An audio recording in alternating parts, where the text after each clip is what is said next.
We're going to start with the Zohran Mamdani stuff. Zohran Mamdani, a betrayer of the revolutionary cause, or a person who has been able to rizz up Donald Trump? These are the questions that are swirling around in the minds of many on Twitter. Of course, the Marxist-Leninists that say that everyone that could be considered a social democrat is a social fascist, including Zohran Mamdani, a fascist collaborator.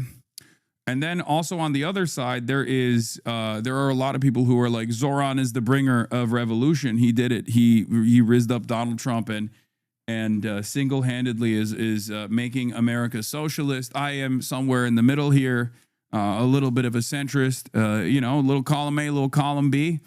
Definitely don't think that Zohran is bringing about a socialist revolution in the country by rizzing people up one fascist at a time. I don't think that that's what's going on, but I also don't think that he is as big as a, social democratic betrayer of the revolution as the way some people presented it. I think he's the mayor of New York, or the next mayor of New York. He's not even the mayor of New York yet. Yeah.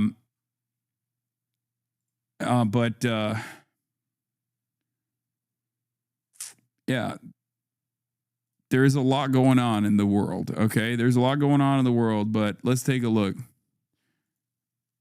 Okay, well, I'm back in America and my fucking Twitter is busted already. Nice. In China, through the VPNs, this shit was working better. What the hell's going on? Which ones? Said there's no confiscation. Hey, then you would know that He said means appropriate. Can I just say, luxury condos should be taken if they're not in use? This is a perfect example. The MAGA media ecosystem has made Zohran seem like this extreme jihadist. And listen, some of his ideas the are outside legislation the he's current supporting political the council will force property owners before they can sell it on the public market It's called to right sell of it. first Why didn't Trump confront him about that the other day? Why didn't Trump confront him about it? Why was Trump?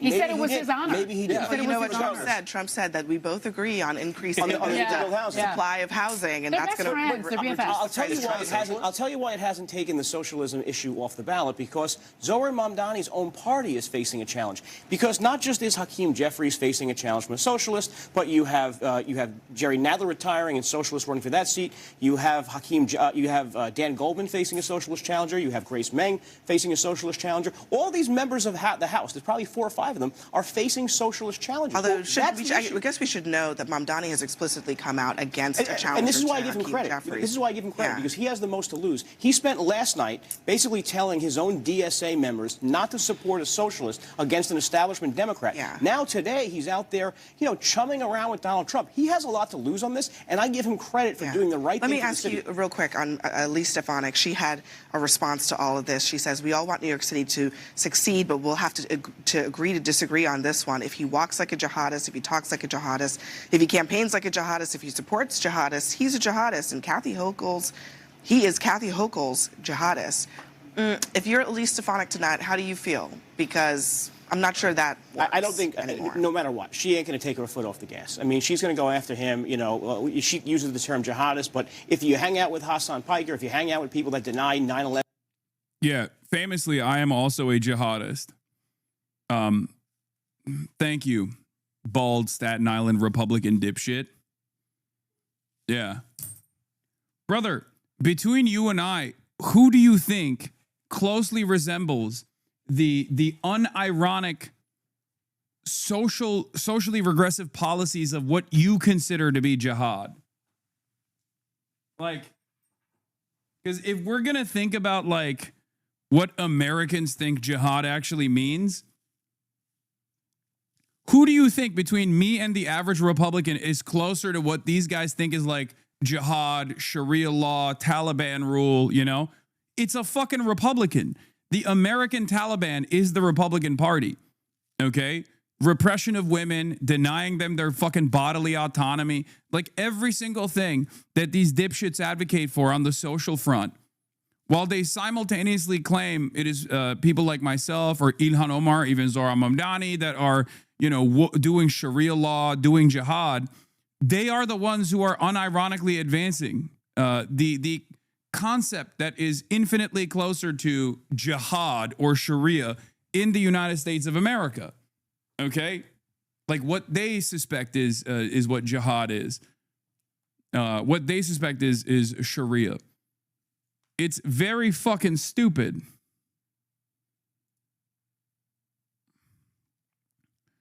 Yeah, Councilwoman Inna Vernikov. It's a good day for the American people when two leaders of such diametrically opposing views can come together for the betterment of our city and find common ground. But we should never kosher a Marxist with jihadist aligned views. Did we forget that Zohran Mamdani wants to cease the means of production? Zohran Mamdani wants to cease the means of production, not seize the means of production, okay? But wants to halt them entirely. Socialism is no production. Fucking awesome. I swear to God, the average IQ of an American politician is less than 0, okay? They found, like, in order to be a politician, you could be like here's an example of this. You could be like you could go to Oxford. You could be a Rhodes Scholar. But in order to get up there on that stage, in order to become a successful politician in America, you have to literally fucking slam your head with a frying pan over and over again until your brain is leaking out of your ears. Okay? And the greatest example of this, of course, is the what's his face? Kennedy from Louisiana, a Rhodes Scholar who fucking runs around like Foghorn Leghorn or whatever that fucking thing is. Oh my God. Tonight on the third night of Hanukkah, I'm at the...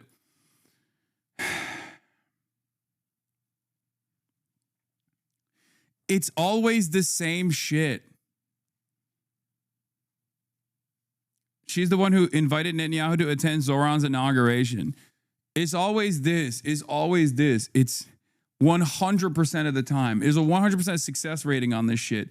Unimaginably racist, Islamophobic stuff that you hear, and the moment you look at their profile, you're like, oh, I get it. I see what happened here. Nice. Baby, wake up. It's time for Israel's feelings again. Yeah, I know.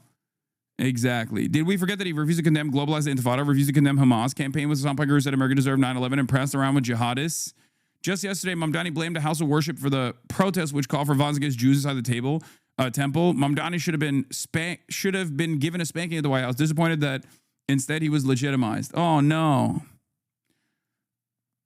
Oh no. Oh no. I can't believe that Zohran Mamdani campaigned with someone who denies 9/11 happened, which is what this guy is saying. At least he's unique. Did I say 9/11 did happen and America deserved it? Or did I say 9/11 didn't happen? She ain't going to take her foot off the gas. I mean, she's going to go after him. You know, she uses the term jihadist, but if you hang out with Hassan Piker, if you hang out with people that deny 9/11 was the responsibility of Islamic terrorism, you hang out with people like that, you're going to get that criticism. That's going to be her issue. That's what she's going to push in the campaign. I don't think she's going to take her foot off the gas one bit. Errol, you know, why do you think Mamdani made this pivot? In a way, I mean, it is somewhat, it's smart because he neutralized Trump in especially in the first maybe 6 months of his term on some very key issues: law and order, maybe even ICE, funding for the city of New York. Why do you think he ended up here? Well, look, Mamdani wants to succeed. He wants to be a successful mayor before he wants to do anything else. This caricature that people have painted of him as if he's some ideologue who's all he's ever wanted to do. Listen to the whole sentence. He never said you deny 9/11 happened. No, he said jihad means struggle. You are upholding a racist trope. No, dumbass. Listen to the words that are coming out of my mouth. I said their conception of jihad, which is a false conception of jihad, or their conception of Sharia. Okay? Who do you think is closer to their understanding of jihad and Sharia?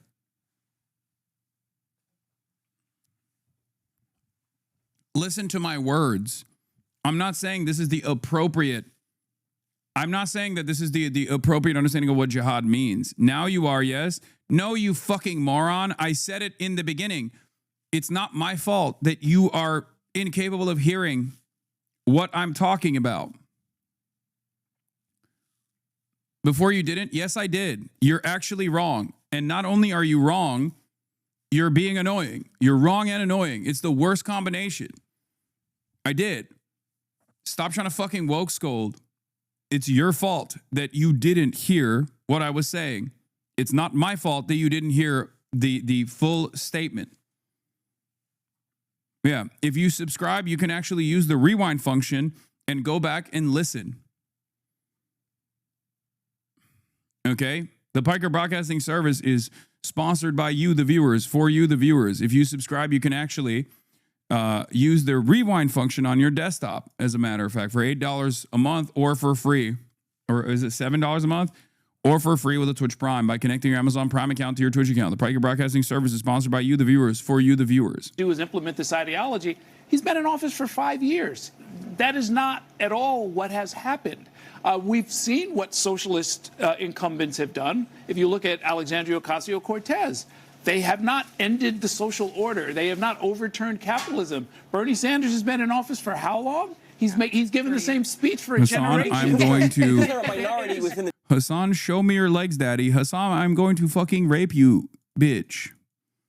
That's a weird... That was a weird jump off. I mean, it was like weirdly horny from the start, but... Cool. We're back, baby. We're back. Back in the United States of America. You know what I mean? I mean, enjoy the site-wide ban, I guess.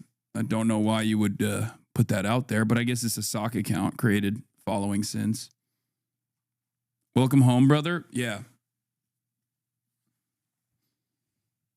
Classic Zach Rar follower. Yeah, we got some fucking lunatics in here. Democratic conferences, there's still a minority. Zoran didn't pass any legislation. Doesn't mean he didn't propose and push socialist principle attempts legislation. to terrify the public over people because they have the socialist word somewhere in their ideology, somewhere on their website. It just doesn't work. We just put it to a vote in the biggest city. We had record turnout. Yep. We put it to a vote. And that's the problem. It didn't work. It was put to a vote in the biggest city, but I bet you Abigail Spanberger couldn't run as a socialist. I bet you Mikey Sherrill couldn't run. Mikey Sherrill couldn't run as a socialist. So the Democratic Party is fully beholden to socialism. No. I'm saying the Democratic Party doesn't know who it is, as evidenced by the point that I just pointed out. There's 6 members of New York being primaried by socialists. Well, you think the Republican Party knows what they are? There's a lot of momentum in New York. Today is an illustration. Today is an illustration. I don't know why they stream out of the Food Network kitchen. I always find that strange. But anyway, I miss China. Can you go back like now after reading and hearing that? I think it's a sign for you to go back. I mean, no, I do miss this. I do miss this struggle. Okay. I do miss this battle. I do miss this struggle a little bit. I'm glad to be back. I'm excited to be back. Budget cuts hit CNN hard. Yeah, they're talking about kitchen table issues on a kitchen table. I guess that's what it is. Meeting with President Trump at the White House, Mayor-elect Zohran Mamdani is back home, and he's sharing more insight on their conversation and standing his ground on some criticism of the president. Jenna DeAngelis has more. Congratulations, Mr. Mayor. Thank you, Mr. President. A cordial Oval Office meeting between President Donald Trump and Mayor-elect Zohran Mamdani Friday, described by both as productive. Focused on a place of shared admiration and love, which is New York City, and the need to deliver affordability to New York. Yes, dealing with the chatters is my own personal jihad. That's what it is, straight up. That's what's going on. Don't get it twisted. I say politics is depressing and hopeless. Time to become a travel blogger and go back to exploring China. No. It's depressing. It's hopeless. But also at the same time, we do it nonetheless. And the reason why we do it nonetheless is because there is a lot of avenues of improvement, and we're experiencing said improvement. So at a time when, you know, the American political landscape is shifting and is changing, I think it's silly to just like take a sidestep. You know, do you feel betrayed by Mamdani? No. I am going to go back to my OG sentiment, as I have said, even while he was campaigning, which is that politicians are not your friends. Politicians do politics. Okay, put the policy in the bag, little bro. That's it. Put the policies in the bag, little bro.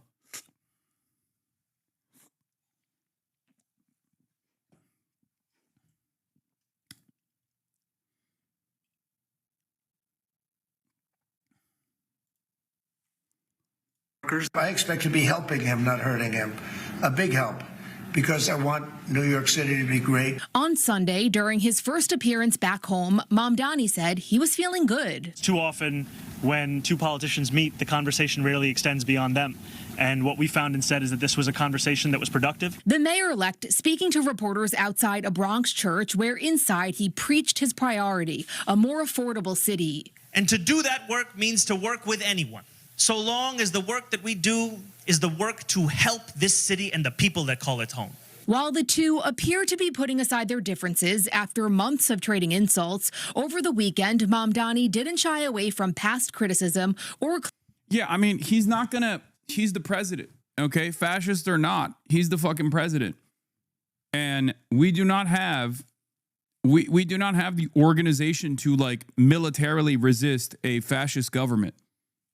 I don't know what the expectation is here. Like the notion that he's supposed to go up there and be like, fuck you. Fuck you, Donald Trump, suck my dick. Like, no, of course not. You have to fucking play ball. And for people to turn around and say, oh, well, you guys had a lot of words to say about Kamala Harris running around with Liz Cheney. Yeah, Kamala Harris personally chose to offer a platform to Liz Cheney. Liz Cheney had no motion whatsoever amongst the Republican base of support. That was more beneficial for Liz Cheney than it was for Kamala Harris. And I cannot believe that people are still making these sorts of comparisons. That was bad politics. This is necessary. Like Liz Cheney has no power over Kamala Harris, and Liz Cheney had no motion anyway. So running around with Liz Cheney was a major mistake, demonstrated by the fact that Kamala Harris lost.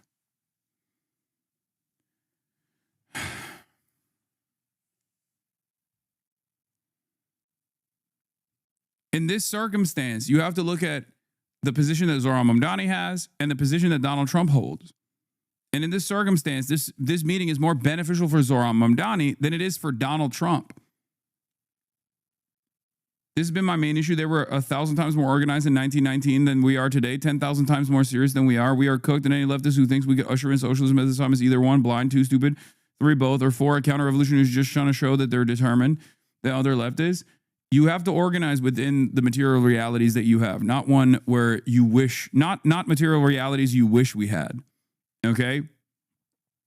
You're laughing and saying 1919, but it's true. There was a much more robust response from the socialist left, communist, trade unionist, labor militancy that was actually winning success through labor militancy. We don't have any of that stuff right now. There is nothing that you can do. It doesn't happen overnight. You have to like lean into it. You have to normalize it. You have to organize around it.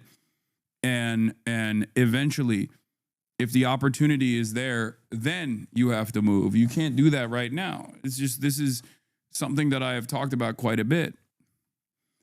In order, if your goal is to build a mass line or a popular front, you have to go where the masses are. And the masses are self-identifying liberals for the most part, especially in this country. There is very little class consciousness. That's it. Clarifying this unexpected moment. Are you affirming that you think President Trump is a fascist? I've spoken about... That's okay. You can just say okay. Okay. That's easier. It's easier than explaining it. And that's something that I've said in the past. I say it today. And I think what I appreciated about the conversation that I had with the president was that we were not shy about the places of disagreement. A place of agreement, public safety, and the decision to retain. Dude. This is so funny, but this is the real horseshoe, like unironically. The take you're not ready to hear, this is unironically what the median voter sees. Mamdani in the center left, Trump on the center right, Kamala Harris on the far left, Liz Cheney on the far right. I'm not, like, this is unironically the reverse centrist horseshoe, but it is closer to the fucking median voter. This is a truth nuke, okay? This is closer to the median voter's understanding of the world. I swear to God, because it's mostly primarily vibes based. Okay. It is primarily vibes based. This is not correct politically. Okay. But it is primarily vibes based. You need to understand that. You need to understand that. This actually corresponds to polling on the matter as well. A part of the reason for why this is primarily vibes-based is because the American voters' understanding is completely out of whack. They don't analyze things. They don't analyze the left-right dynamic in American politics by looking at policies. It's not grounded in ideology. It's grounded in vibes. And not only that, but also it's grounded in like the heterodox. It's grounded in like heterodox thinking in general. People see Kamala Harris as like an extreme leftist because the way that Kamala Harris has been positioned, the way that Kamala Harris has been propped up, the way that Kamala Harris has been talked about is that she is a radical when it comes to social policies. It's not even true, but she is defined by one, being a black woman from San Francisco, right? Being a black woman from California. And that automatically makes a lot of people go, oh, you're so radical.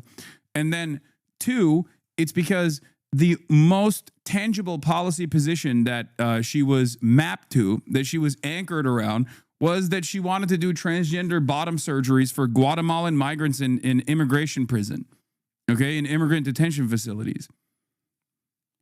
And although that is a policy that both the Trump administration has continued and the Democrats have continued as well, because it's just like rendering medical aid to people, and obviously it would be ridiculous not to do that. And it's such a marginal issue that no one actually gives a shit about it unless it's like highlighted. The reason why Bernie doesn't get hit with that same beam is because Bernie's definable by policies that many Americans actually want. Okay? On the left flank of American politics, people go, yeah, I want Medicare for all. What the fuck? That seems good to me. Okay? So they think that's a reasonable, moderate position. Okay? That's number one.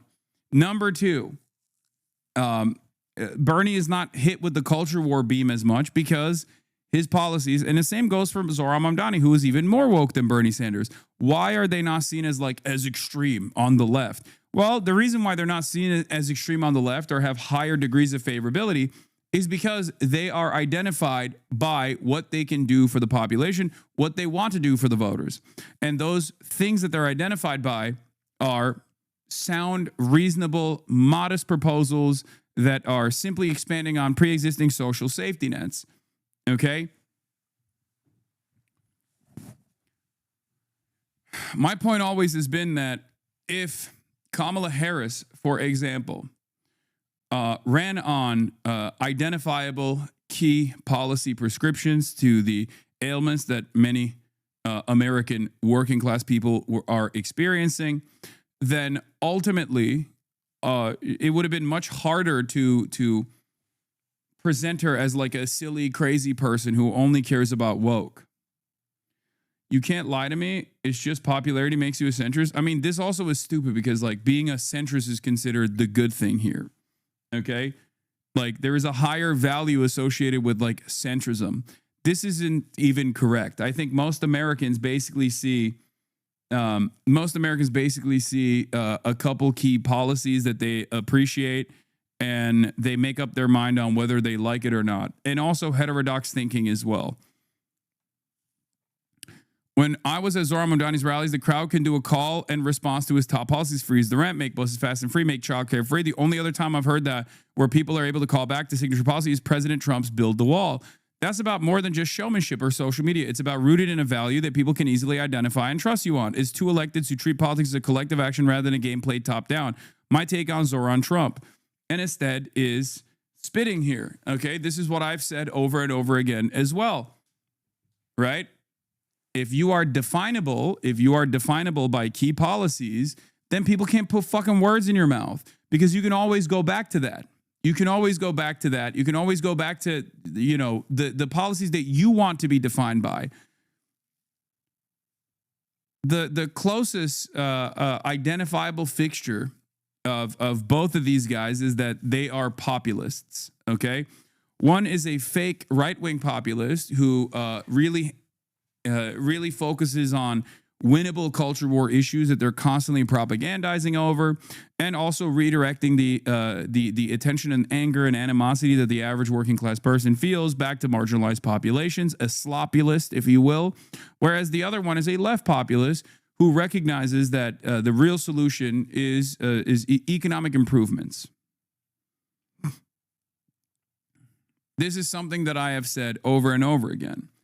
Now, of course, oh, shit. Had the remix. This was Zohran. Hold on. Let me see if I can zap this. Okay, good. Oh, shit. No, I can't zap the whole thing.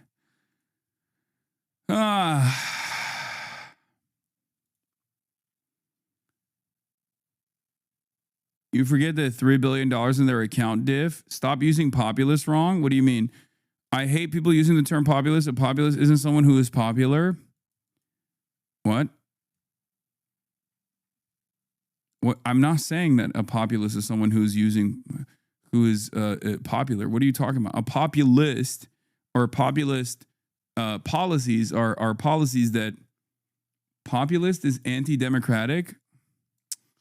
Okay, well, I'm not a fucking neoliberal, okay? So I don't consider it that way. I don't see it that way at all. I think left populism would be to turn around and take complicated policy suggestions that would require a tremendous amount of work to implement, and simplifying them in a way. Sean the Black, thank you for the raid. Hope you had a good stream, brother. Like, tax the rich is a populist policy, okay? Rather than trying to describe the complications, you just simplify it for a much broader audience to receive, okay?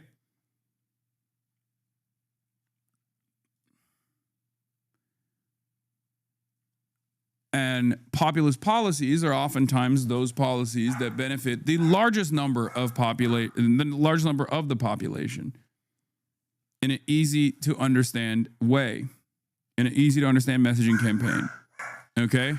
Farley is going crazy right now. No, he's talking about the definition of populist we have in other parts of the world, in a word that means demagogue. No, I know. Populism is just a politician orientation that says the current elites are not serving the interests of the people and that serious reforms of the elite are necessary in order to align with the masses.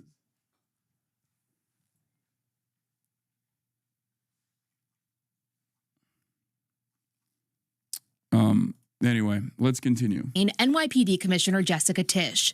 They also spoke about immigration and New York's sanctuary city policies. On Saturday, President Trump was asked about very good meeting yesterday. We talked about city policies. On Saturday, President Trump was asked about sending in federal troops. Right now, other places need it more, but if they need it, we had a very good meeting yesterday. We talked about that.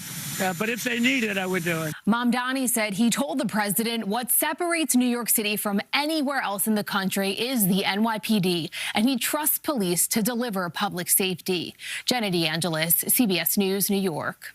And joining me now is the mayor-elect of New York City, Zohran Mamdani. Mr. Mayor-elect, welcome back to Meet the Press, and congratulations. Thank you so much. It's a pleasure to be back. Well, it is wonderful to have you here in person, fresh off of your first meeting with President Donald Trump.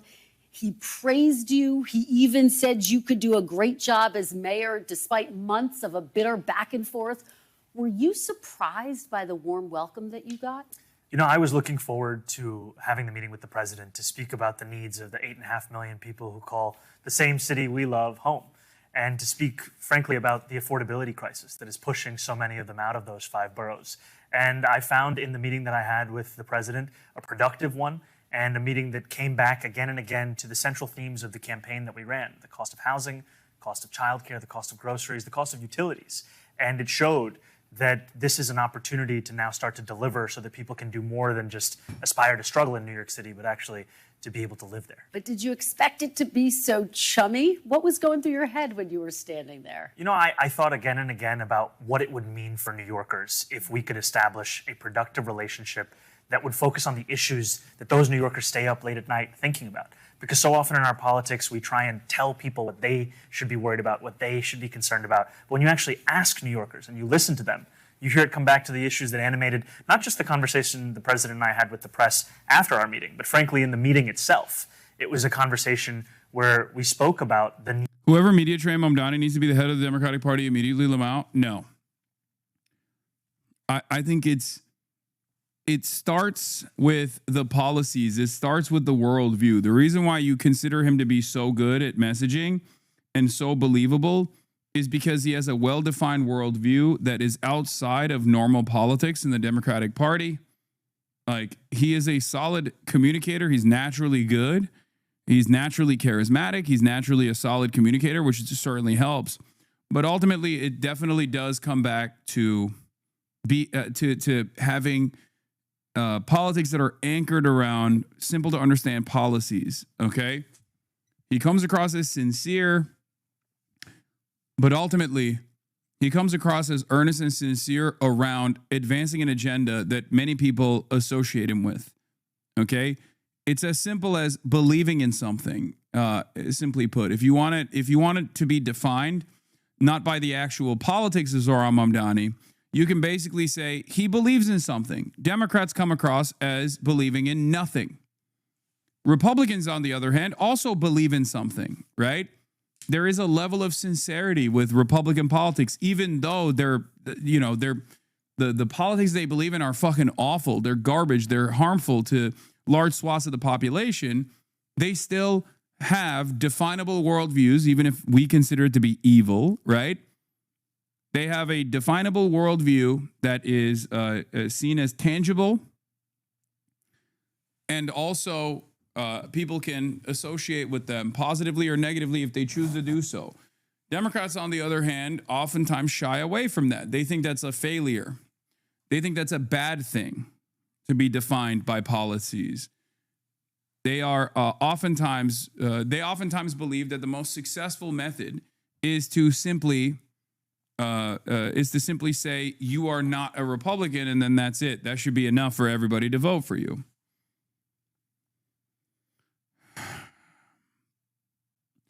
Like, I'm not talking about the actual content of the messaging here, though that's good. He's very good at bringing questions back to policy issues. Yeah, but you can't do that. You can't do that if you have no policies to anchor yourself around, to anchor your campaign around. That's it. That's my point. You have to have things that you can bring the conversation back to all the time, an agenda that you are advancing. Need to deliver on this agenda. And I appreciated that when we had that meeting, it wasn't just in the Oval Office. He also took me into the cabinet room, and there we were looking at portraits of presidents of years gone by, and we admired a portrait of... Like, I'll give you Pete Buttigieg as a counter. Zohran Mamdani and Pete Buttigieg are both decent communicators. But when I bring that up, that's the real truth, Nuke. But if I were to bring that up, everyone would be like, how dare you say that? It's true. Pete Buttigieg is actually a pretty solid communicator. But Pete Buttigieg is what you get when you have a solid communicator, utterly devoid of politics, that is the classic, undefinable, centrist, third-way neoliberal politician. And that is precisely the reason why he comes across as insincere. That's precisely the reason why he comes across as not a great communicator. He appeals to the liberal wine moms, but he doesn't appeal beyond that base of support within the Democratic Party. And that is because he's not trustworthy. He doesn't, like, people don't actually look at him and go, oh, this is a guy who's going to bring about change that I think is necessary. Okay? That's it. Standing on business and loudly and proudly declaring your worldview goes a very long way. A lot of people don't understand it. A lot of people are too afraid to broach that subject. A lot of people are too afraid to stake their reputation on the line.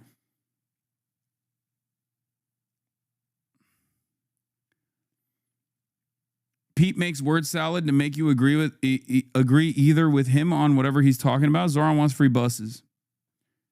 Kind of.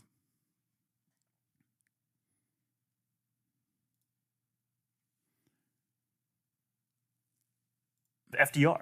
And in many ways, when I think about the candidacy that we've put forward, it looks to Fiorello LaGuardia as the greatest mayor in New York City history. You can't tell the story of LaGuardia without telling the story of FDR and the story of a relationship with the federal government that finally delivered at the scale of the crisis it was facing. Well, prior to you, I will say it's also somewhat refreshing to have a politician be like knowledgeable. I think a lot of people also forget that you can know things and you can educate people on the spot. And he does that quite a bit.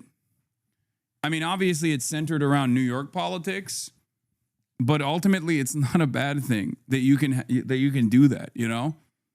It goes a long way. I think politicians knowing shit is a good thing, okay? It's a weird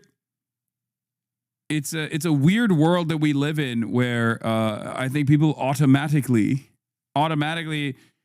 say like, oh, you have to be dumb. You have to be like a dumb guy to win over the fucking dummies, the stupids. But that's not the case. Meeting. I don't have to tell you this. President Trump repeatedly threatened to cut off federal funding to New York if you won. The president seemed to back away from that yesterday, though, in his public comments in that joint news conference that you all did. He said, I don't think that's going to happen. I expect to be helping him, not hurting him. Do you believe him when he says that? No, I believed the president in the conversation that we had, and I will continue to make the case, both to the president and to the country at large, about the needs of New Yorkers. Because what I found, frankly, is that New Yorkers have grown tired of being asked to believe in a system that has delivered very little for them. They're tired of a politics that expects everything from them while delivering little. And what they want now is a politics that can see the scale of the crisis in front of it and actually start to work together to deliver on that crisis. You know, you ran a campaign, though, saying that President Trump had not delivered on his promise of affordability. Did anything that happened in that meeting make you think, yes, he can deliver on that promise for Americans, for New Yorkers? Well, I spoke to the president about the fact that while our campaign technically began on October 23rd last year, for many people, they became aware of it after the president won his election. And when I went out and spoke to New Yorkers, asking them who did they vote for and why, in two neighborhoods that swung most significantly towards the president. This was Fordham Road in the Bronx, Hillside Avenue in Queens. And I shared with the president that when I asked those New Yorkers why did they vote for the president, they told me again and again it was cost of living, cost of living, cost of living. And when the president and I were speaking, we were speaking about what is preventing from delivering on that affordability agenda. Sometimes it's a lack of taking on the broken system that we have, and I spoke about in New York City, for example, zoning regulations. We spoke about ULURP. This is a process by which you either approve or deny zoning changes that are made in New York City. We spoke about the need to change so many of those situations such that a developer doesn't tell you the thing more expensive than labor or materials is waiting. And we also spoke about the importance of understanding what it is that hurts New Yorkers in their pockets. It's their rent, it's their childcare, it's their utilities, and it's their childcare. Because the childcare, I say twice, because it is the second highest cost after housing, $22,500 a year for a single child. Well, let me ask you about the other threat that we heard from President Trump to send troops to New York City to address issues of crime and immigration.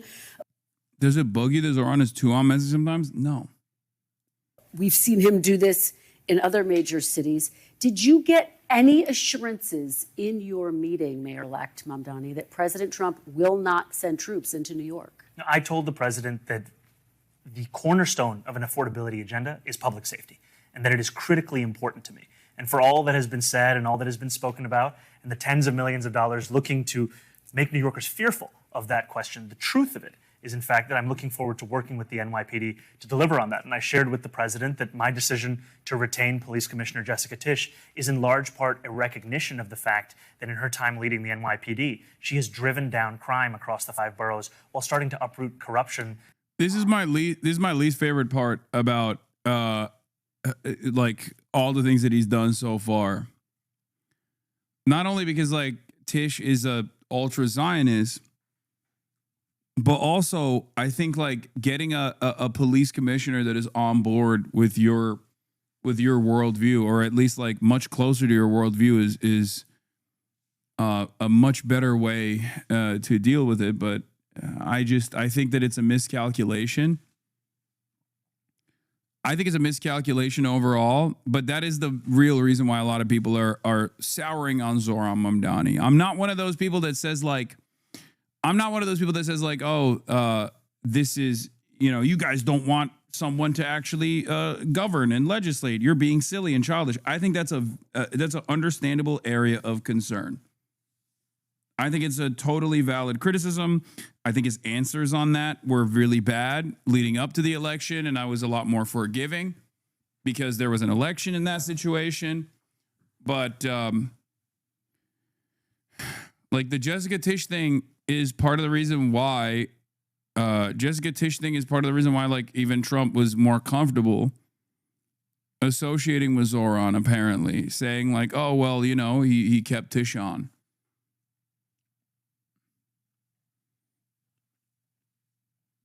Can you ask your viewers to join ICE just to be really incompetent so they slow down ICE? No.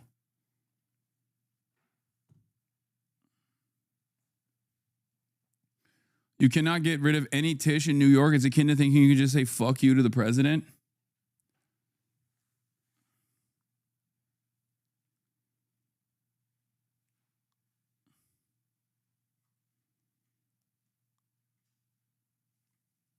No. You're the mayor. Don't be crazy. I do think Tisch is bad, but he's overruling her already and abolishing the strategic response group, which is a major demand of police reformers. Yeah, I'm just saying, like, we'll see what kind of friction takes place. If Tisch wants to remain the head of the police in New York and lead the NYPD, or if she just starts undermining Zohran's agenda to the best of her ability, and she will have a lot of power to do so, at which point the friction will lead to, the contradictions will inevitably have to be resolved. That was endemic in the top echelons of that department under Mayor Adams. And I'm going to follow up with you on your decision to keep Commissioner Tisch. But to this core question that I think so many New Yorkers are curious to know the answer to, what did President Trump say to you? Did he assure you he will not send troops into New York? He told me that he cared deeply about public safety. I said I cared deeply about the same. But did he say he wouldn't send troops? What I told him is that what separates New York City from anywhere else in the country is we have the NYPD. And I trust the NYPD to deliver public safety. And to me, that is something that I know that they can do, that they have done, and they will continue to do under my leadership. So he didn't rule it out in your meeting? I made it very clear what we wanted to do was to deliver public safety and affordability, and the NYPD would be the ones to do so. In that press conference with President Trump, a reporter asked you whether you believe that President Trump is in fact a fascist, a word that you've used in the past. This is another, I don't think these are as bad, these are not bad questions, chatters. Controversial opinion, but when you have someone that's outside of like the regular political ecosystem, these guys end up asking really good questions. I don't think this is a bad question. I think it's a good question. I'm glad that he's being interrogated on this stuff because he is he's been notoriously evasive on this stuff. Okay, whether you truly believe Donald Trump is a fascist or not, and how you end up squaring that circle, that's a big one. How do you collaborate with someone that you've called a fascist? I think that's a fair question to ask. Jessica Tisch is a fair question to ask. Hakeem Jeffries and the endorsement of Hakeem Jeffries is a fair question to ask, especially considering that you ran on uncompromising anti-Zionism only to turn around and be like, no, Hakeem Jeffries is the GOAT. He's my GOAT, and I love him. Like how much politicking is appropriate in this situation? I know that his goal, first and foremost, is to deliver on an agenda that he promised to his voters as the mayor of New York. But like, how much of that is actually a mistake?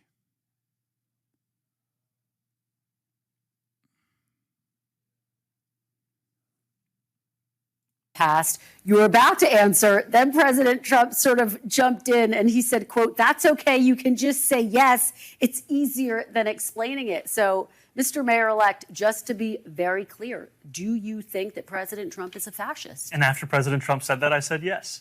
And so you do. And that's something that I've said in the past. I say it today. And I think what I appreciated about the conversation that I had with the president was that we were not shy about the places of disagreement about the politics that has brought us to this moment. And we also wanted to focus on what it could look like to deliver on a shared analysis of an affordability crisis for New Yorkers. You've also said in the past that President Trump has engaged in a, quote, attack on our democracy. You've called him a despot. Do you still believe President Trump is a threat to the democracy?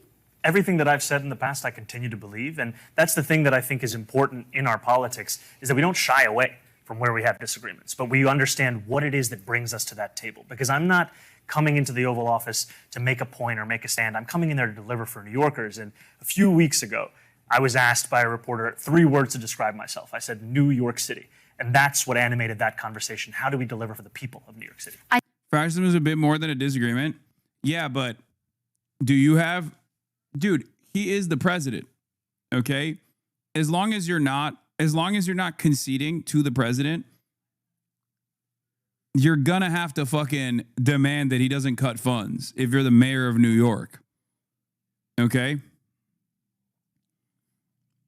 Not only is he the president, but he's also threatening military occupation of the city that you're supposed to be the mayor of. And on top of that, he said he was going to treat New York City like it's fucking Cuba. Okay? Like, in that situation, considering that you're a part of the government in this day and age, and the way that the situation currently works, you're still very much a part of the fucking government.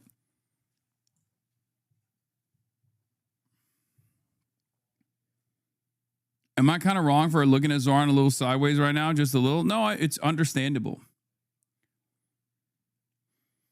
I think if you're the governor, you have a lot more amenities or you have a lot more power. But if you're the fucking mayor, I see that as like a little bit different, you know? But yeah, of course, it's okay to be critical. It's okay to be critical. By this logic, should every Democrat be more friendly to Trump? It depends. It depends on what position they occupy and what the president has said about them or what the president has said they're going to do to the fucking city that they're a part of. Because, like, first of all, Democrats already play ball with the president a lot more than they should be. I think the major criticisms that I have of Zohran so far is the Chi Ose counter, like right out of the gates. I disagree with that. I understand where he's coming from, but I think it's a miscalculation. It's a misstep. And I think Hakeem Jeffries is going to, whether Zohran is nice to him or not, always going to undermine the left flank of the party. That's his position. That's number one. And then number two is the Jessica Tisch thing. Okay.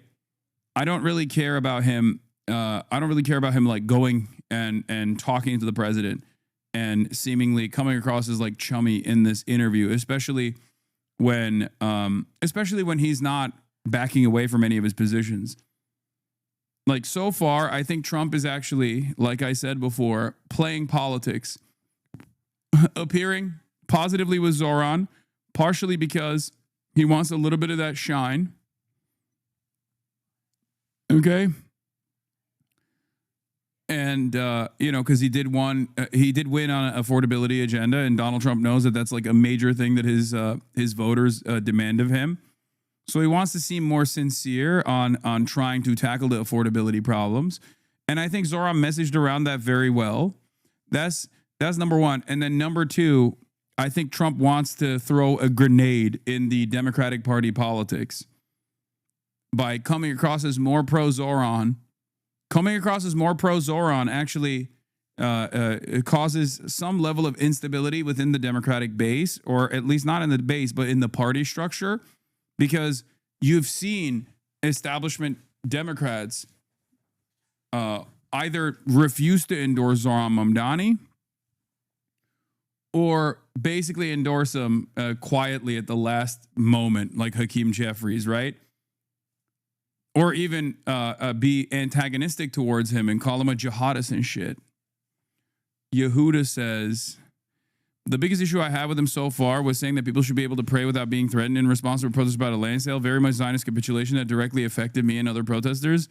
Yeah, I didn't see what his response was to the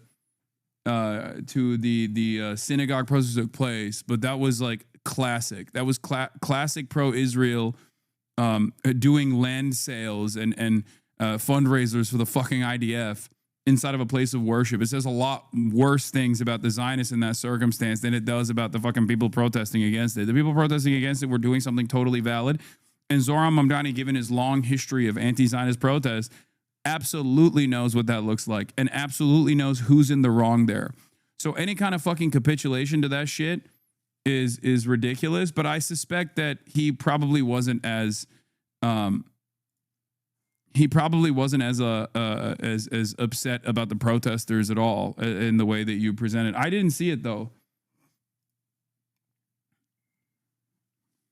What did he say? Mamdani spokesperson Dora Pekic tells me the mayor-elect has discouraged the language used at last night's protest and will continue to do so in response to demonstrators outside of Pargi Synagogue who chanted death to the IDF and globalized the Intifada. The mayor-elect has discouraged the language used at last night's protest and will continue to do so. He believes every New Yorker should be free to enter a house of worship without intimidation and that these sacred spaces should not be used to promote activities in violation of international law. Yeah, I don't think the first part is even necessary. He's trying to do a both sides thing. But yeah, he's trying to do a both sides thing in this circumstance, which is so fucking stupid. I mean, he knows better. Asked to clarify the conducting caveat, Mamdani's team says it was specifically in reference to the organization's promotion of settlement activity beyond the Green Line, which violates international law.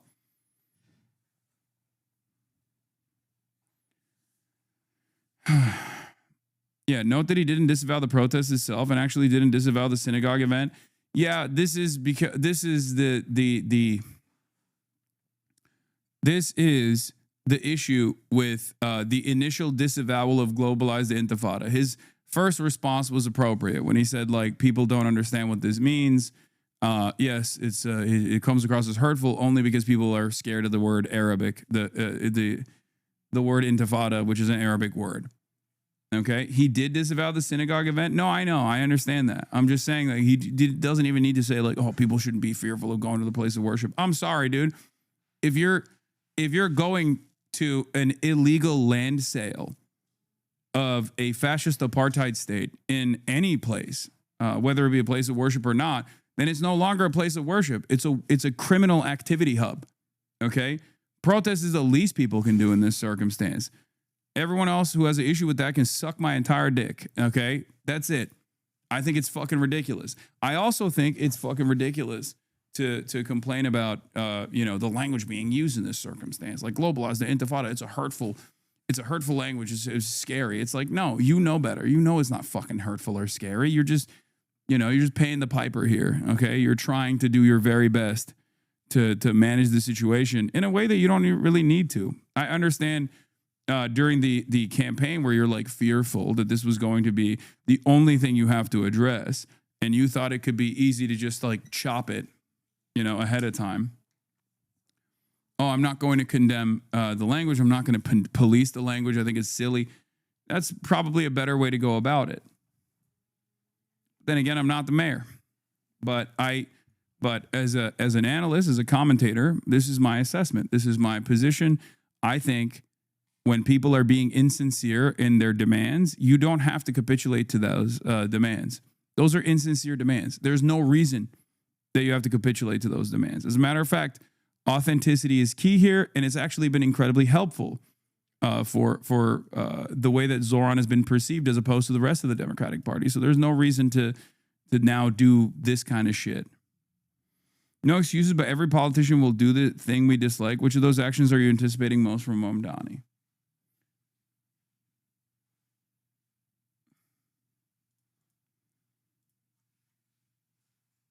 I think that some of your supporters would be curious to know, you say you stand by your past statements that, yes, he's a threat to the democracy. How do you square working with someone who you still think is a threat to the democracy? I think working for the people of New York City demands that you work with everyone and anyone, and that you always look to find those areas of agreement while not overlooking the places of disagreement. And I think this was something that came up in our meeting. We spoke about immigration. We spoke about the fact that in New York City, we have sanctuary city policies that allow for the city to work with the federal government on around 170 serious crimes. The concern for so many New Yorkers comes about anything beyond that. And I spoke about the importance of us being able to protect New Yorkers and some of the incidents. Oh yeah, I didn't really care much for his statements on Cuba and Venezuela either. I thought those were silly. But again, that's too much in the that goes too much into like foreign policy beyond the scope of the New York mayor in general. That we see, they do not do that. You raised the issue of sanctuary cities, so I want to speak to you more broadly about the issue of immigration. This is one that is so critical to. Bro, he's the fucking mayor of New York. Why the fuck would he care? No, exactly. That's my point too. My position is he's the fucking mayor of New York. Who gives a shit? Like, you don't have to answer all those questions. At least with Israel, it was brought up as a major point in the entire run. But you don't have to fucking run around and be like, oh, I think Cuba is a despotic, tyrannical state or some shit. I don't know what he even said ultimately, but like, that's one of those things where it's like, I'm the mayor of New York. I don't know why you guys are fucking demanding condemnations or assessments about Cuba or Venezuela. And if you're going to talk about it, I think the most prescient point to talk about, the most like visible point to talk about is quite literally the fact that we are doing a major crime. Yeah. This is from last year. Representative McGovern is right. Cuba's electrical crisis is worsened by the embargo and their inclusion in the state-sponsored terrorism list. President Biden sent aid immediately and remove Cuba from the SSOT. The Cuban people cannot wait. He called Maduro and Diaz-Canel dictators. Yeah. Or even with Venezuela, I think the appropriate thing to fucking say, with Cuba, the appropriate thing to say is that we're strangling them to death. And with Venezuela, the appropriate thing to say is that Donald Trump wants to start a war in Venezuela, and he hasn't shied away from communicating that. That's ridiculous. I thought he ran on no wars. That's a failure in terms of his one of his major promises to his own voters. It's absolutely unacceptable to destabilize this entire region. It's fucking ridiculous. It's inhumane. It's cruel. And we've seen the failures of the global war on terror, the unlimited cruelty.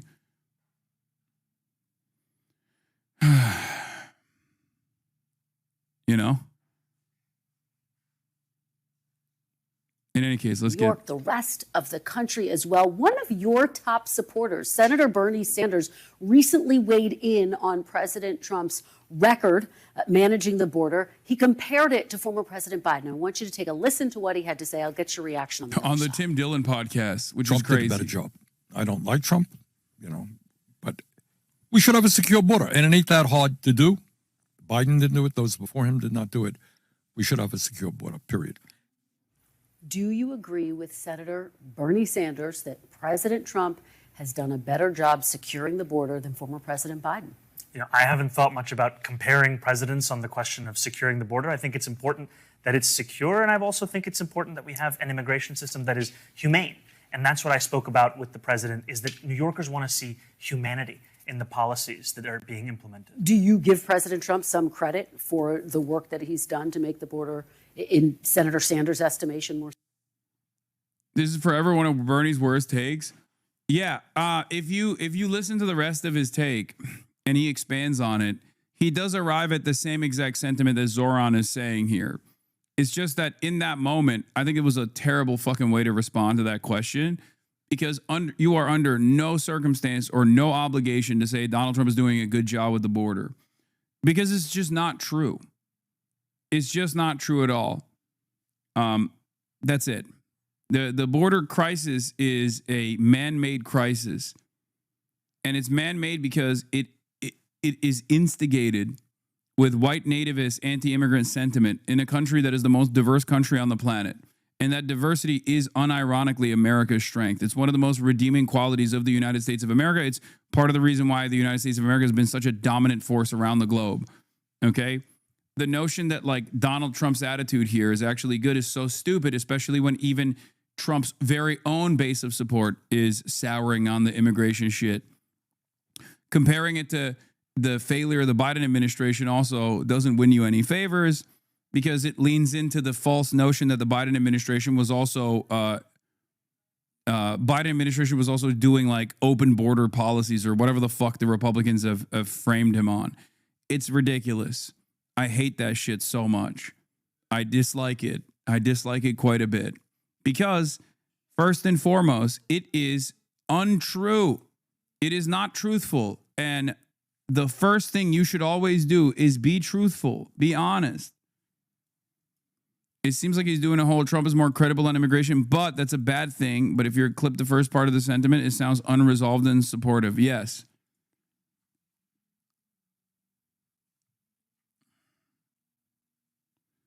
Yo, he is literally a standard Dem right now before entering office, not like mistakes by Bernie, how it feels too much infantilization when they make mistakes like this, stupid or miscalculation when it falls in line with them, moderating far more than most politicians who are Dem in a year span. What are you talking about? Love Bats, thank you for the 10 gifted subs. Secure. What I give President Trump credit for. Do you agree with the president's kill all children policy is reduced education spending? Yeah, that's basically it. Yes. Don't you think it's wonderful that the president is doing is truly securing the border? What a ridiculous fucking way to answer that. What a ridiculous way to answer that. America is what it is because of flows of migration into this country. For is the meeting that we had yesterday was one that was focused on how we could work together for New Yorkers. And the place that we could do so most effectively, frankly, is ensuring every New Yorker can afford the city they call home. Well, you take me to my next question, which is about really the central issue of your campaign, affordability. You have said that you want to raise $9 billion in new taxes, increasing taxes on the wealthy, on businesses, in order to fund your key policies like universal child care, which you mentioned. You would need Governor Kathy Hochul to be on board with this. You'd need her signature. She has never publicly committed to increasing taxes. I know you just spoke with her.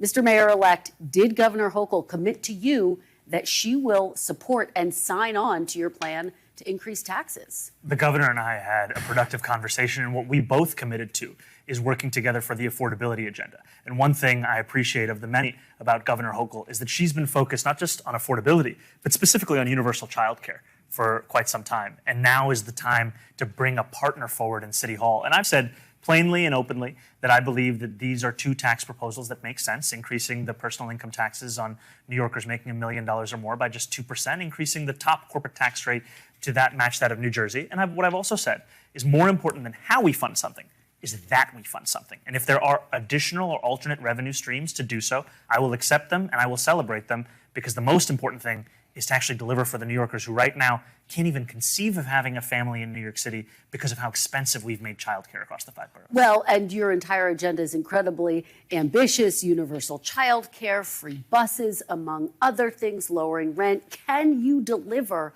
on this agenda without Governor Hochul agreeing to increase taxes? Well, I'm thankful that I'm not going to have to engage in the hypothetical, because I am confident of the two of us working together to deliver on this agenda and ensure that finally, and this goes back to just that portrait of FDR. Thank you, Emily Giselle, for the 5 you did. It has been in the past. It has been there in the moments of such transformation, meeting the scale of the crisis. We can do that again.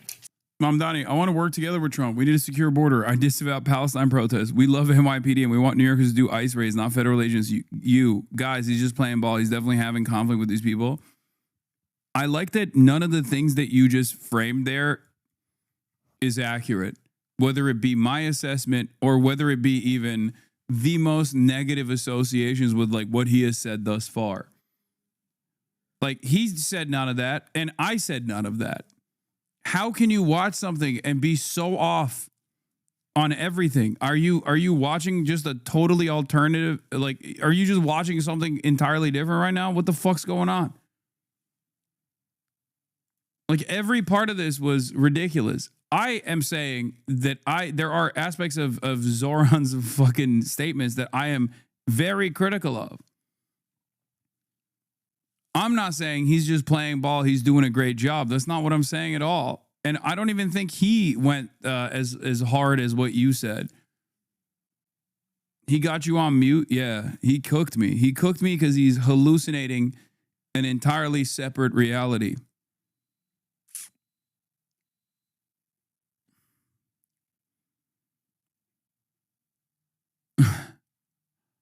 What the fuck? So just yes or no, you think she'll raise taxes? I think she'll work with me to deliver on affordability. I think raising taxes make the most sense. If there's any alternative that raises the same amount of money, I'm open. All right, let's talk about another major issue, which you referenced, policing. So many major issues. Crime. There are a lot of major issues, I know. God, the audio is so ass. 5 years ago, you were calling for defunding the police. Now you are in charge of the largest police department in the country. You have tapped crime.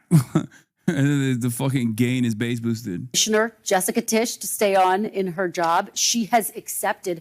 She wants to put thousands more police officers on the streets of New York. Will you do that, Mr. Mayor-elect? I've said over the course of the campaign that I think the number we have had budgeted of 35,000 officers is a sufficient number. What we have to do, however, is allow those officers to focus. You have it cranked up with your extension? I know, but here, okay, let's put it at 100 and let's see if you can hear it. On policing. And what I mean by that is that in 2020, the response time for the NYPD was Is that better?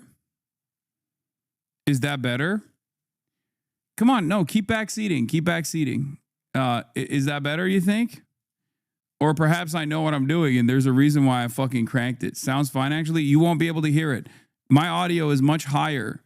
My audio levels are much higher than the audio levels of the video.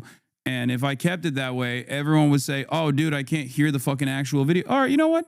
Sounds better, chatters. Okay, let's do 100. Let's do 110. That's where it was. 11 minutes. Today, it's closer to 16 minutes. Large part of that is because officers are now having to deal with 200,000 mental health calls a year.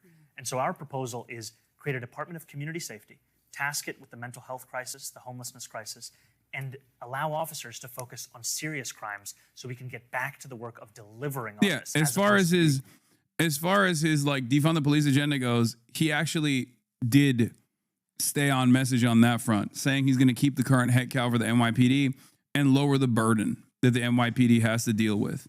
And I think that's an appropriate thing to do. That's a smart thing to do. He's right. That is also a part of the reason why that was the major point for defund the police in general, which is take some of the funds that normally would go to the police and reallocate it back to like social workers, things like that. And on that front, he's actually been consistent on this. But I don't really mind. I don't really mind that liberals think this is I don't really mind that this liberals see this as like, oh, Zohran is moderating. Great. Okay. It's a moderate position. If tomorrow Zohran said, not Zohran, but a Zohran-like candidate on the national front is winning an election by saying, oh, I don't want Medicare for all. I want single payer. Okay. And people are like, well, you said you wanted Medicare for all, but now you're saying single payer. And he ended up describing the process of like, oh, well, we need to pool all of the insurance payment funds into one large pool so that there is automatic leverage for those who are in dire need of insurance. And I think we do that through a modest increase in taxes for at least like some of the wealthiest individuals in society, and the middle class will end up paying less overall as opposed to their insurance premiums. And everyone goes, wow, he really moderated on this position. He really changed it. That's a completely different policy. Then, fuck yeah, I'm on board. Who gives a shit what you call it? Call it fucking Trump care if you want to. I care about solutions. Do you see what I mean? So in terms of his moderation on defund the police, he didn't actually moderate on that at all. But it's fine if people think that he did. Do you see what I mean? It's more so a matter of whether he will be able to follow through on this promise. Trapped in a political discourse without addressing the systemic crisis. But violent crime is substantially down under Commissioner Tisch's watch. Do you acknowledge that her approach is working, and therefore do you need to listen to her when she says, I need more cops on the street? The reason I made the decision to retain Commissioner Tisch is because of the importance of outcomes. The fact that she has been able to deliver on rooting out corruption while lowering crime is something to be celebrated. And I think the commissioner and I have been very clear. Could you turn it back up? I'm washing dishes at work and it's loud as fuck. Can't hear the video. Your chatters are ignorant. Don't worry. Of course. I just wanted to prove to the audio chatters that are being fucking annoying. Okay. I know. I already fixed it. That what brings us together is a shared importance of public safety. I think we can do that with the officers we have. Would you rule out putting more police officers on the street? What I will tell you is that the 35,000 we have budgeted, that's the amount that I think we need. Okay. Let me ask you, again, just going back to that press conference with President Trump, as reporters were leaving, you were answering a question that I think was hard for a lot of people to hear about your response to protests outside of a Manhattan synagogue. Your initial response to that incident did receive some criticism, as you know.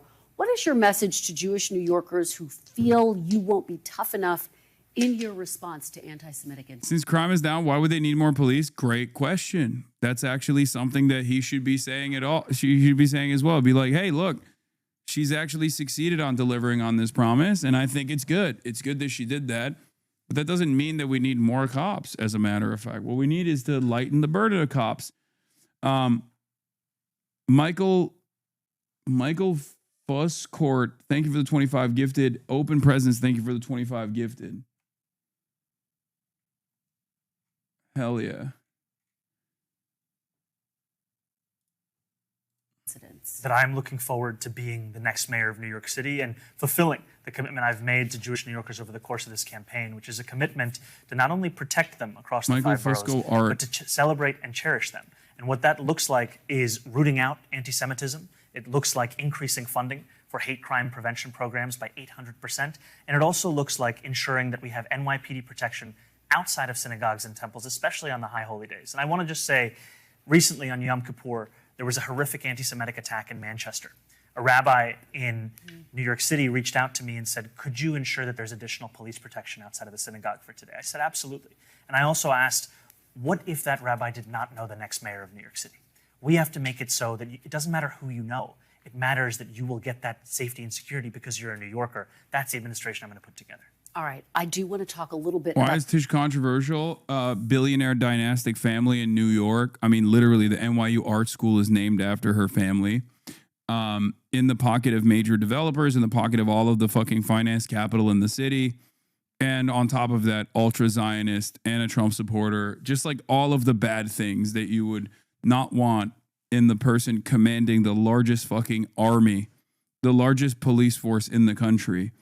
The police force is already going to be a major hurdle for Zohran and delivering his agenda. So, you know, she's just bad across the board. I think she is literally the worst part of Zohran's team so far, especially because he had every opportunity not to continue with her. And it probably would have been a clean break because it's totally valid for an incoming mayor to, because you're running against the outgoing mayor. Okay, you won against the outgoing mayor. That means you can also have every opportunity to say, yeah, I want a whole new team without much friction.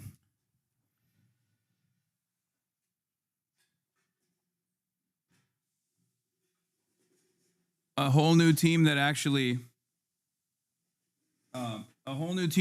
abides by the promises that you made, that people voted for. You have the mandate for it, right?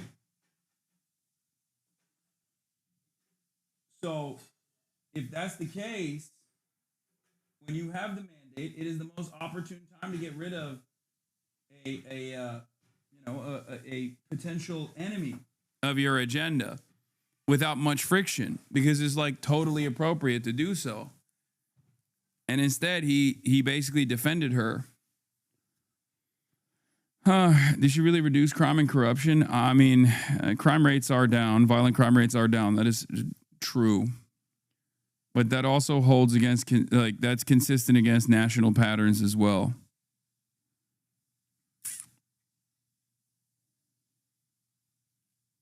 The future of the Democratic Party. A number of Republicans are casting you as the face of the Democratic Party. Mr. Mayor-elect, I wonder, do you think that Democratic socialists can win across the country in battlegrounds? Is it fair to call Zohran's mandate a mandate if 75% of New Yorkers didn't vote at all for a mayor?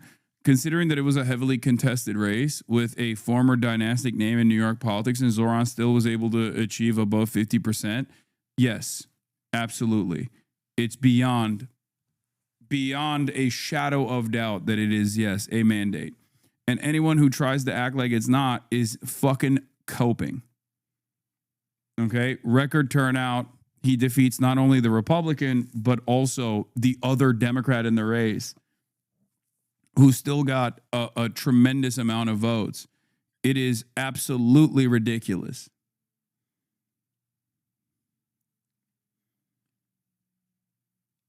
Yeah. Can you really call it a mandate just because it was the highest turnout in New York City electoral history in the last 80 years? Pepega asked question. Yeah, it's a stupid question. But it's one that the media has been pushing over and over again. So, of course, you're going to have people also repeating that silly line without really reading too much into it or without thinking about it at all is normal. That is the reason why the media actually fucking hits that line. He was an independent, get it together. Okay, dude. Come on. Come on now. Yeah. States, for example. I think a focus on the importance of dignity for working people. Can you guys, something that can you appeals to stop people sending me across this? I country. know. I will not. It's your venture own into the tweet. world I of know. I saw it. National politics and punditry, but what I will tell you is that in New York City, we saw so many of the same dynamics we'd seen elsewhere. We'd seen a shift towards the right. We'd seen obituaries being written. I'm glad you got a banger tweet off, though, Chatter. Good tweet. About the Democratic Party's ability to speak to young people, to speak to Asian voters, speak especially to young men. And I actually shared this with the president, that the very constituencies that he had won over, that were a critical part of his increased vote share in New York City, were the ones that we then looked at as who we should focus on to bring back into the party. And I think that when you speak to those constituencies with the same respect you'd speak to any other, you will see that they will then engage in the process. We saw an increase in voter turnout amongst 18 to 29-year-olds by more than 300%. And that's because we spoke to them as New Yorkers who are facing an affordability crisis, not as young people we have to finger wag to participate in democracy. Two more quick questions. If Democrats win the midterms, do you want to see Leader Jeffries become the Speaker of the House? Yes. Okay. That was a firm, quick answer. Boo. Boo. That's an L, okay? Big L for Zohran as opposed to Zohran, if you know what I'm saying. It's just, no. I don't know what kind of fucking wheeling and dealing happened behind closed doors, but this is inappropriate. With the midterms. Straight up. Especially because like fucking Hakeem Jeffries is going to be an enemy of everything that he presents. Okay? Everything he wants to do with his agenda, Hakeem Jeffries is antagonistic to. It also kind of makes him look insincere on a lot of this shit, okay? Hakeem Jeffries is by normies known as AIPAC Shakur, okay? Especially in New York. Sure, he's very popular in his own district, but nationally he is unimaginably unpopular. Right now you're talking to Meet the Press. There is absolutely zero reason to try and defend Hakeem Jeffries. Yeah, damn, sometimes it's your own digital footprint. Exactly. This looks insincere, looks flip-floppy. After at least 2,251 passengers were killed over the course of July 2014, Hakeem Jeffries got on stage at a rally in New York City and paraphrased George Wallace. Israel today, Israel tomorrow, Israel forever. If Jeffries is considered a progressive, the term has lost all of its meaning. This take, there's exactly zero value in Zohran's agenda as mayor and answering any other way. Well handled. I disagree. I disagree vehemently. Hakeem Jeffries did not do shit for Zohran pre-election. I don't know why Zohran is sticking his neck out for him. New York politics. I think he thinks that he absolutely needs to fucking play ball with the nationally relevant establishment Democrats. Otherwise, you won't get any of his agenda across. And it's going to be a real surprise Pikachu moment when he actually doesn't get any of his fucking agenda across, because none of those guys give a shit about playing ball with Zohran in return for him playing ball with them. I don't know why he's doing this. I think this is a major mistake. It is a fucking major mistake. It's a ginormous mistake. These guys are unimaginably antagonistic to everything he represents. I don't know what they're saying behind closed doors, but it does not matter. I know what they do in public. Okay? I know what they have done. What? Asking Hassan for tone tips is insane. What's he supposed to say? Maybe, but let him try to Riz Jeffries? No. No. Absolutely not. Absolutely not. Come on, man. Hakeem Jeffries has done nothing. He's done less than even Nancy Pelosi did in terms of offering like decent committee positions to the progressive wing of the party, keeping that caucus together. No shot. Hakeem Jeffries is as pro-Israel as like the average Republican. It's fucking ridiculous. Why is rizzing Trump okay but not Jeffries? Because Donald Trump is the fucking president of the United States of America. Okay? Hakeem Jeffries is a nationally unpopular leader of the Democratic Party that has more power to basically excise the left flank. Donald Trump is the president and he's a Republican. Hakeem Jeffries is like internal party politics.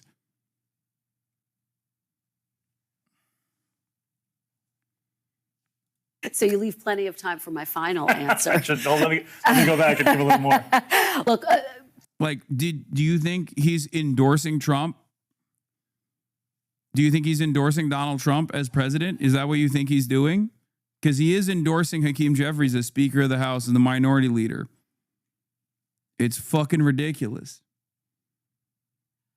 former President Obama called you Someone after said your yes. victory. Yeah, Zohran Mamdani went and spoke to the president, which means that he actually wants Donald Trump to be the next president and the president after.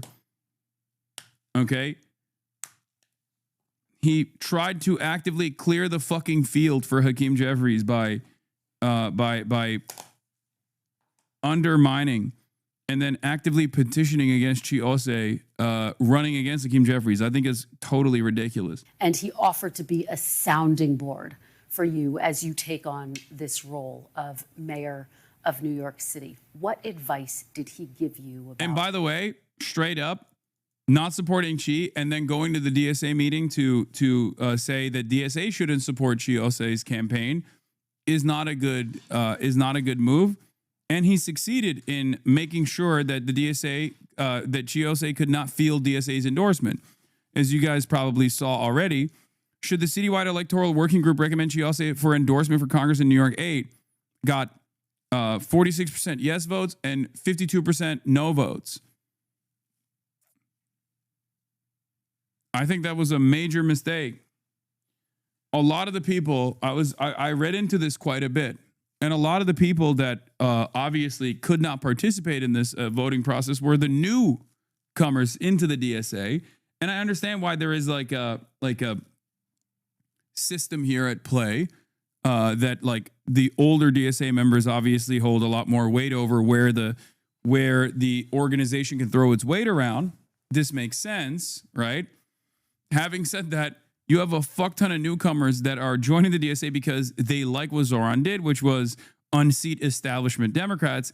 And then immediately they're met with, no, you can't unseat this establishment Democrat.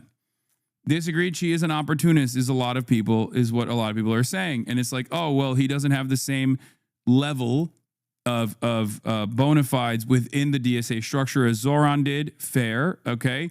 Having said that, the goal here is to still ultimately have progressive, skilled communicators, unseat establishment Democrats that are antagonistic to the DSA. And if you think that the alternative is like Hakeem Jeffries, the alternative of Hakeem Jeffries maintaining his power and continuing to do whatever he has in his capabilities to fucking destroy the left flank, then you're insincere. DSA in 2020, then quitting after a month and only rejoining again after Zohran Mamdani was elected is incredibly sus. Hey, stop barking.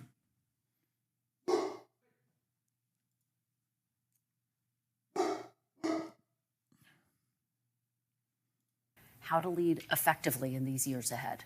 You know, one thing I really appreciated about the conversations I've had with the president have been the importance of what it looks like, not only to inspire hope, but to sustain it and then to deliver on it. And time again, that comes back to the city hall that you're putting together.